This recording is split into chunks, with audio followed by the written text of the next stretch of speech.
আমরা কোথাও ঘুরতে যাই বিনোদনের জন্য, পরিবারের সবাইকে সময় দেওয়ার জন্য, কিছুটা সময় আনন্দে কাটানোর জন্য। কিন্তু একই পরিবারের 7টা মানুষ আজকে কতটা বিপদে পড়ে গেছে। তাহলে এই বর্ষার দিনে কোথাও ঘুরতেও যাওয়া অনেক রিস্ক। আর এখানে সবাই চাইছে ওদের বাঁচাতে, কিন্তু লাস্ট পর্যন্ত ঠিক কি হয় পুরো ভিডিওটা দেখলেই তোমরা বুঝতে পারবে। মানে এই ঘটনাটা দেখলে গা শুধু শিউরে উঠছে বারবার, যে কতটা পরিমাণে বিপদে পড়ে গেছে সবাই।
হঠাৎ করে এরকম বান চলে আসবে পরিবারের কেউই কিন্তু জানতো না।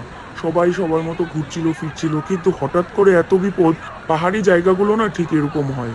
পাহাড়ের খাদে যদি একবার পড়ে যাওয়া যায় তাহলে কি অবস্থা হতে পারে, এদের দেখে কিন্তু শেখা উচিত। তবে এই মুহূর্তগুলো ভাবলেই আমার যেন কীরকম একদম বারবার গা কেঁপে উঠছে, যে সেই সিচুয়েশনে যদি আমরা থাকতাম তাহলে কি পরিস্থিতি হতো আজকে।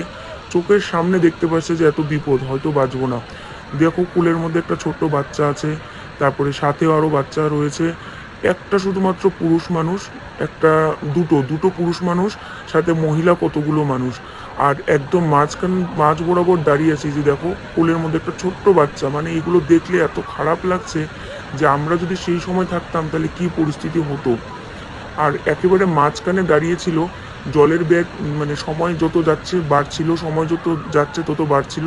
মানে এই যে জলের ব্যাগটা, এটা কিন্তু একটা নদী। আর আমরা সবাই জানি যে পাহাড় থেকে কিন্তু নদীর সৃষ্টি। তাহলে এটা আস্তে আস্তে আরও কিন্তু বাড়তে থাকবে এই জলের ব্যাগটা, কারণ প্রচুর বৃষ্টি হওয়ার কারণে পাহাড়ে ঠিক এইভাবে কিন্তু ঢল নামে, এবং সেটাই কিন্তু আস্তে আস্তে নদীতে চলে আসে, এবং নদীর জল কিন্তু এত বাড়তে থাকে।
ভেসে গেল পরিবারের 7-8টা মানুষ চোখের সামনে। কারো কিছু করার আর কিন্তু ক্ষমতা থাকলো না। প্রকৃতির কাছে মানুষ কতটা অসহায়, তাই না বন্ধুরা?